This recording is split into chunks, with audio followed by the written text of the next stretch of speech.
Welcome back to Building Elite Sales Teams. I'm Lucas Price, and I'm here to join you in learning the pillars of building high-performing teams from today's top sales leaders and operators. Feedback. We all know its value, but sometimes it's easier to give it than to receive it. Because of that, it can be risky to give feedback to your supervisor or your skip-level boss. Many of us don't get that feedback from those who work in our organizations, and our performance suffers because of it. Our guest for today's episode is intentional about building a culture of receiving unfiltered feedback from his team. I'm excited to be joined by Dana Smith, Vice President of Sales at PlanView. Dana is an accomplished executive with over 20 years of experience leading global, best-in-class sales and business development teams at tech companies such as Internap, ePlus, Glue, and PlanView. Dana began his career in telecommunications as an entry-level account executive and has successfully transitioned into leadership positions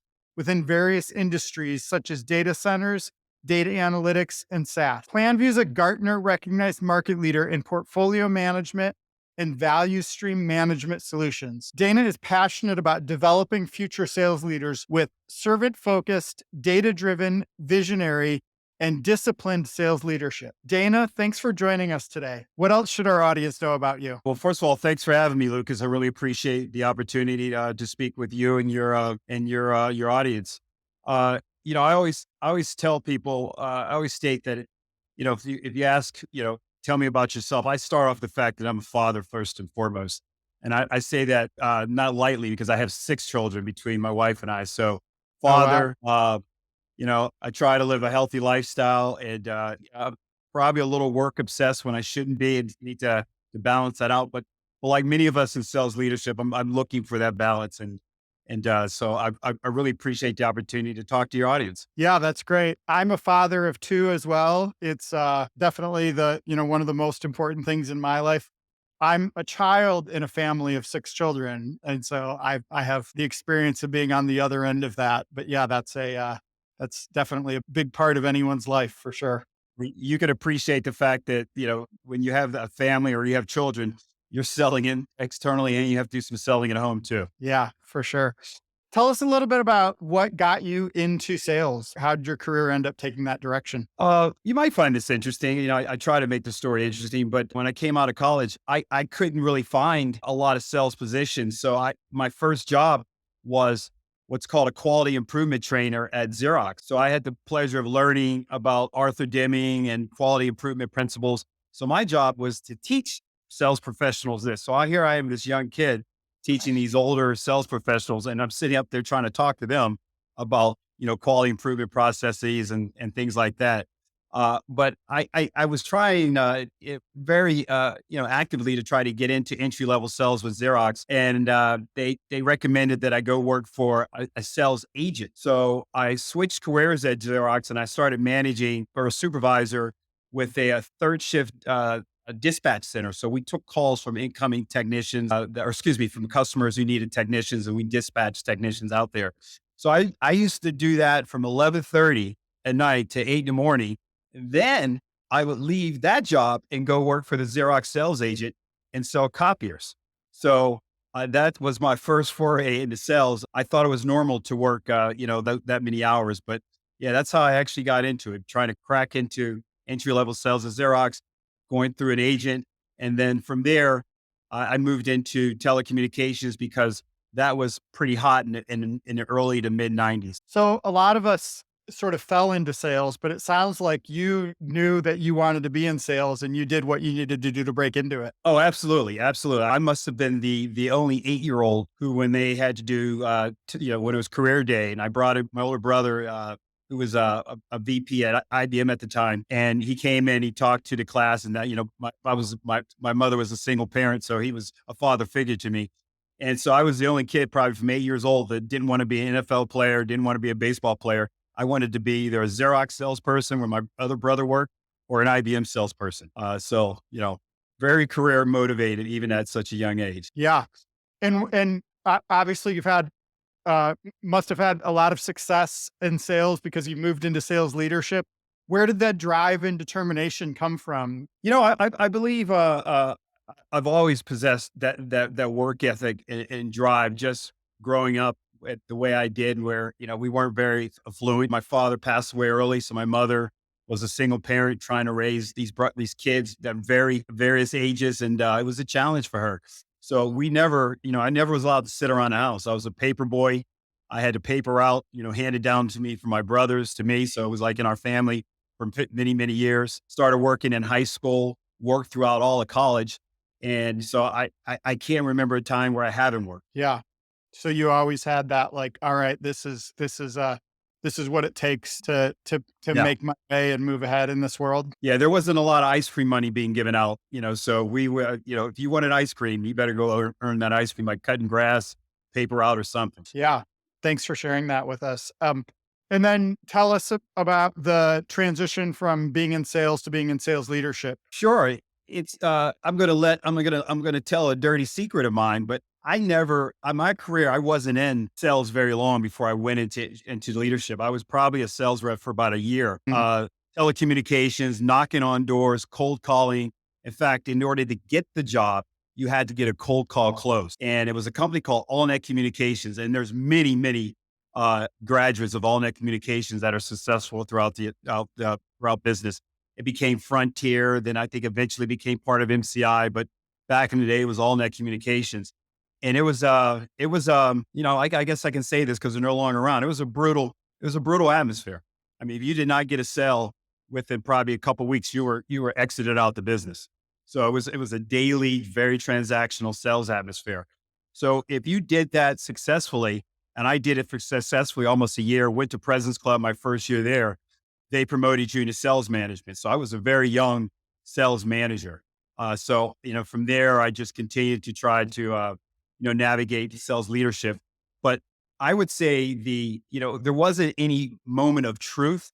It was more initially that I don't know how much longer I could do this because there was a tough atmosphere. So, but by really forming that discipline and those discipline habits of doing cold calling activity, following up with it, doing what we call 50 points of activity a day, making those cold calls in person as well as in on the phone where you're getting constant rejection. If you could successfully do that, then the company's belief was we want to invest in you so you can invest in others to train them. So it was almost a train to trainer type of model for sales leadership.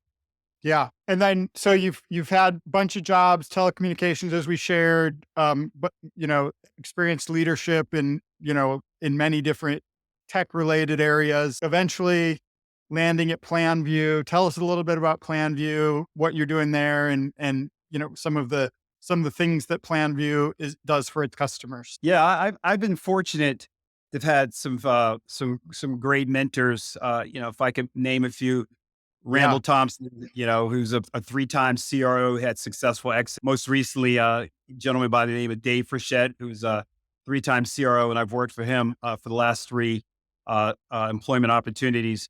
So I found myself at PlanView through an acquisition they made of a company called Clarizent, and both of us operate in the same field, which is project management, strategic project management, portfolio management for companies. And with PlanView, we take a different approach. There's many point solutions that are out there that can do one thing very successful, but our ability to scale across an enterprise and successfully connect strategy to planning and delivery, and therefore successful execution. That's really where we thrive and separate and extend ourselves from our competitors. It's that ability to fix that disconnect between a great strategy, planning, putting the right people on the right projects at the right time, doing the delivery of that, doing the execution, which, that's where that disconnect is. And that's where we operate, helping to solve for that disconnect so we can improve results. Yeah, that's great. So when we talked last week, one of the things you told me, one of your key pillars for building a high performing team is getting unfiltered feedback from your team and having a culture of, really candid feedback. Can you tell me a little bit about, why that's important and how you've discovered that's important? It's definitely important. It's been my personal experience that if your team is not communicating with you what's going wrong or what's going right, it's typically because they believe that you don't care. You don't care, or you can't make a difference. And neither one of those are acceptable in a leadership position. And that's actually, I took that from Colin Powell. I'd read that probably 10 years ago, where oftentimes leaders don't want to hear what's going wrong. But in my opinion, that's how we thrive as sales leader, because everyone is different. Everyone's an individual. So if I want to understand how you feel, because if you're not telling me what's on your mind, you're thinking it anyway. And when people think it and they're not able to communicate it, they don't believe that their opinion matters. It typically results in what I call passive turnover. Their full-time job is looking for a job. So you don't have their full attention. And so I've been, I like to use the word successful in getting my team to really give me some very difficult feedback. And, you know, you have to kind of absorb it. And when you think about feedback, there's a difference between feedback and dialogue. Feedback is typically more formal. You could either reject it, accept it, or pass along. And oftentimes that feedback, whether or not you do one of those three things, depends upon the credibility of the person giving you the feedback. I like to try to engage in dialogue. Dialogue, and to me, is a conversation around the table. It requires trust. It requires the ability to be frank in those discussions. It requires the ability to make sure that the dialogue or slash feedback is focused on problems and issues and not people. And when you can successfully do that, you typically can create a high performing team that's built on trust. And it's been my experience that the best performing teams, either at a leadership level or with your direct reports, is one where there's a lot of trust, where people So feel comfortable being vulnerable. how do you start to think about how am I going to build this culture where people are going to have enough trust? People that work for me are going to have enough trust that they can give me feedback, that they can tell me what's going on. Because as you said, like, a lot of leaders don't want to know what's gone wrong. They might have come from, all of us have probably experienced those leaders in the past.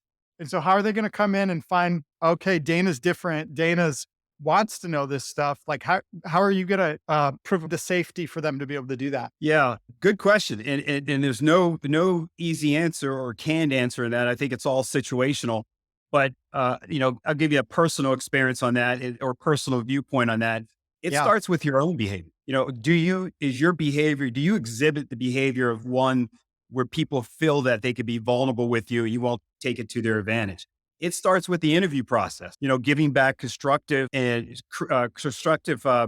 critiquing of someone on the interview process. So to me, it starts with that day one interviewing. It starts with the type of questions you ask. How do you answer questions? People know when you're being genuine. People know, they may not share it with you that they think you're full of whatever.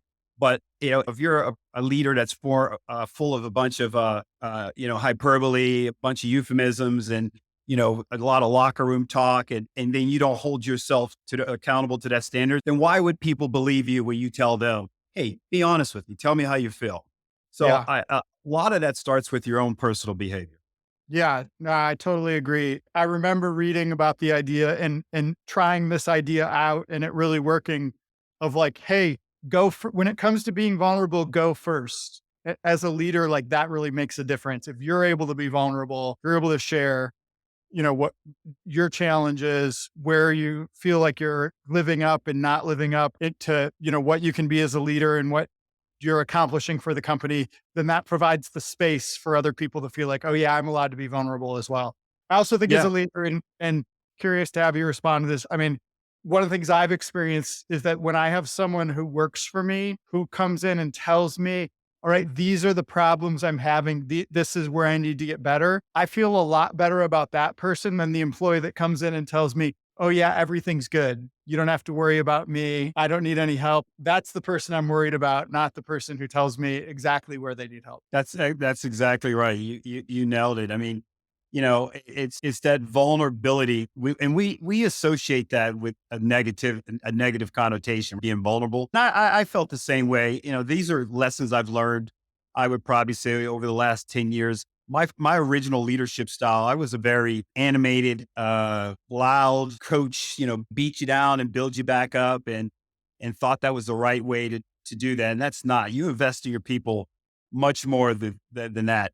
And I think the other thing that I believe the other thing that lends itself to uh, creating a team that actually has that ability to provide unfiltered feedback is having a diverse team. If you have a lot of people on your team like you, if I had a bunch of competitive athletes and just all guys, we typically are not going to have probably a lot of open dialogue, or maybe we have a little too much open dialogue. So you tend to take things personal. So I've always tried to have a very diverse team, which is diversity in opinion, diversity in thought, and diversity in the way people go about those a solution. So to me, when you're recruiting and looking for folks, diversity in my mind is casting the net out wide to bring in a variety of different people to build that diverse team. Yeah, I love that point, but I want to back up for a second there because there's I want to kind of dig into one of the things that you said earlier. We were talking about vulnerability, which can kind of feel a little bit touchy feely, and then unfiltered feedback is not very touchy feely, right? That's like very candid and being very honest and holding people accountable and stuff like that. And so it's not. So I just wanted you to kind of hit on that point. It's not all touchy feely. There is like a real like results orientation to this, and like how do you hold those in balance? It starts with respect. If you're going to deliver some sharp feedback that's accurate and that's focused on the issue, not the person. It's not Dana, you're doing this. It's hey, I like to play back a conversation we had where you made a comment and try to better understand where you came from that comment, right? So when I talk about I may even use the term getting naked, exposing yourself. So Yeah, it has to be done with a level of respect. No yeah, leader is going to have someone come in elite and probably challenge them in an unprofessional way in a open forum. So there's a common sense element of this as well. Some of the most I would say some of the more valuable feedback is feedback and feedback that I absorb better and that I believe others absorb better is when it's done on one-on-one. So I don't recommend in a team atmosphere you raise your hand and talk about all the issues going on with this solution. yeah, I have been saying if you're gonna offer up a problem, offer me up a solution. So that vulnerability doesn't mean that you throw out the window having a certain professional decorum when you deliver that unfiltered feedback. yeah. I agree with that. Having that feedback, that really candid, the difficult feedback, I think is best delivered one on one, and not airing grievances in front of a whole team. I do think that most of the time you're right about hey the feedback is about the issues. It's not about the person. I've heard it in some negotiating terms, like, be hard on the issue. Sometimes, Sometimes it is about the person. That is still delivered in a respectful way. It's, hey, Dana, my expectations for you are really high and you're yeah, coming short of what I know you can achieve. Like sometimes it is a little bit personal. And I think that it shouldn't be that way all the time. And, hopefully we're hiring people who don't need that type of feedback all the time, but sometimes you do need to give that kind of feedback too. yeah. One of the key phrases I use when I'm engaging in conversation where I want to kind of get to the core of something and understand, tell me what's really going on. I'll use the word help me understand. I'm seeking to Yeah. understand. So I don't start out by head on just talking about, hey, in yesterday's meeting, you were very critical of this, and this, help me understand. I may not start out with you were very critical. I may say, recap the meeting and say, like, I like to better understand some of your comments and some of the background on that. And so I could figure out how to best address those. So it's a two-way conversation. It can't be me sitting in a chair across the room from you. Some of the best dialogue, and that's hard nowadays. We're on Zoom. You don't know if people are being, in this digital world, you don't know if people are being genuine. I don't know if they're multitasking or reading notes or anything else. So, getting that degree of genuineness in the feedback is more difficult in this Zoom atmosphere, but as we become more used to this digital lifestyle, it's becoming more comfortable with people saying, well, I'm not, I mean, I may not never see you in a whole year or 2 years. So this is how we're going to communicate. So this is the forum. So we're going to do the best we can with this forum. So I think people are becoming more used to open dialogue over a Zoom call. Dana, when you think about trying to build a culture around candid feedback and being able to give candid feedback to your supervisors, what are some of the potential problems that sometimes come up that you'd advise people to avoid? Well, we touched on a little bit of this, making it personal. I would say using a lot of words like I, me. You don't want to make it, or you don't want to make it too personal. I also believe in how they, how they deliver it. Is it in a professional way? No one's going to take being an attack. I don't care if it's a report or or a leader, but we certainly have to have thick skin. But to me, that's just critical. It's just having have a respect. One of the things I always is a mantra of mine is that I may not agree with your opinion, but I'll always will respect it. And you have to operate from that as the guiding principle. I may not agree with what Lucas is telling me today, as a fellow sales professional, I will respect it. I'll respect your opinion, but not necessarily agree to it. And if we can keep that in mind, and we can just keep that in mind that this is that person's opinion. This is that if you can keep that in mind as kind of like one of your beliefs or something you try to hold true to, and understand that that's their opinion and respect it, I think you'll accept it and act on it much differently. Yeah, I like that. I think that some of the other challenges that come to mind for me in this is that and I think these things are intentional a little bit. Like you don't want the result of this culture to be that we're going to keep relitigating the same issues for years and years. Like I'm going to always come back to you and say, hey, Dana, you're doing this strategy wrong or that strategy wrong, or we should change this. And you tell me, no, Lucas, this is what we're doing. And then I keep coming and for years and years and years, we're always having the same conversation over and over again. Yeah. I think like that's a mistake where you do have to kind of build into it as well. Like, all right, at some point we're going to make a decision and move on from this decision. And on the other hand, you could make a decision, you could get new evidence, realize the decision is wrong, and you need to be able to change it. And so that's where, and those two things are kind of in tension where we don't always want to have the same arguments, relitigating the same issues over and over again. And we do want to be able to change directions and change old decisions when we realize that the world Right. has changed. And as we learn more about leadership, there's tons of books out there to help people improve. There's tons of enablement on this, and not everyone. I don't believe you wake up and you're born a leader. I think I believe you develop into a leader. Like one of the things that I'm very intentional in doing, and I've made the mistake several times, is that I've said I think. That is a pet peeve of mine. I always say I believe. Who wants to follow a leader that says I think? I think that's the hill we should take. Well, really? You want me to follow you up there? No. If you don't believe it, I'm not following you. So, I had a sales leader a long time ago tell me that the difference with you, Dana, and he was making a decision on a promotion. He said the way I judged this, the way I really judged whether or not who to go with. He said that if this building was on fire and you told someone follow me, they would go. If that person told them the building was on fire and they said, go this way, everyone would go the opposite way. Right. And I never forgot that analogy. And I thought it was really, really good. But a lot of times you make wrong decisions and you have to be vulnerable and admit that you make wrong decisions. Oftentimes as sales leaders, we have to make decisions, or as leaders, we have to make decisions with a limited amount of information. I don't have a lot of data. I have to make a decision today with the information that's given to me. So that may be more anecdotal based. And those are, you may be wrong, but if you are wrong, you have to admit you're wrong. And then, okay, now let's get to more factual based decisions. So if your decisions are based on, as often as possible, if they're factual based and data driven based, they're more apt not to be challenged, even if the result is not the desired result. But the journey that you decided to go on was one that everyone agreed made the most sense. Yeah. I have this saying, if all you have to bring to me is opinions, and no facts, then I'm going to go with my opinion rather than yours. But you can't bring me facts and just opinion. Why would I'm going to go with mine, trust my own opinion.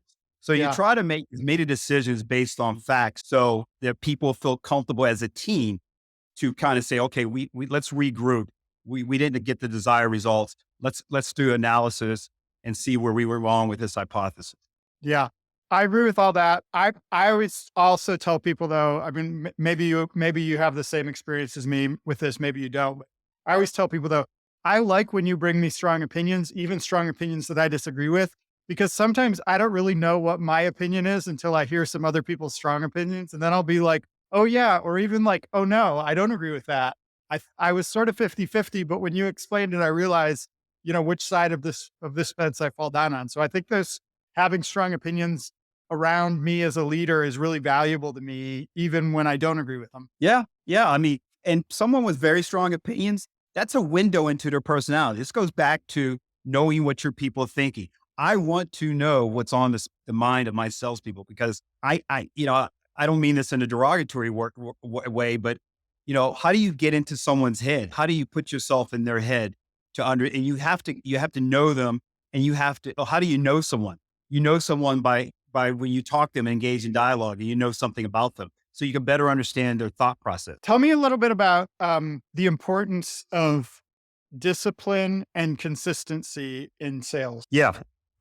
Lucas, you've been a sales leader. To me, frontline sales management is frontline leadership, period, is the toughest job in the world. It's the toughest job in the company or one of the toughest jobs. And I believe frontline sales management is the toughest job in the company. And the most successful frontline leaders I know have a disciplined approach to when they have one-on-ones, when they have deal reviews. They have an operating cadence that shows consistency. We get pulled into so many different things by so many different people. We could really feel like Stretch Armstrong. But one of the most important words you could say as a sales leader is no, no. I don't have a lot of rules, but the few rules I have are non-negotiable. One of those is be on time for meetings. The other one is make my meetings. I don't ask for much of your time, but when I do ask for your time, I want to have that I want you to be consistently available. I know things happen. I know people have appointments.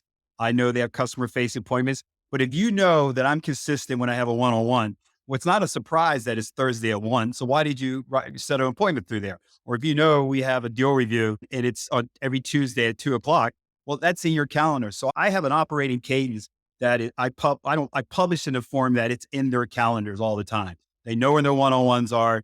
And so that consistency is very important in that operating cadence. Another area where discipline and consistency is very important is inspection. That's boring. It's boring to talk about medic on every single deal. This is my fifth one-on-one and I'm going through, walk me through who the economic buyer is, right? Tell me how'd you identify the pain and why it's important, who the competitors are. And so you imagine it's really easy to skip some steps there. I've never served in the military and I really respect the people who do, but the people that are in the battle of the front line, it's the sergeants that are in the foxholes.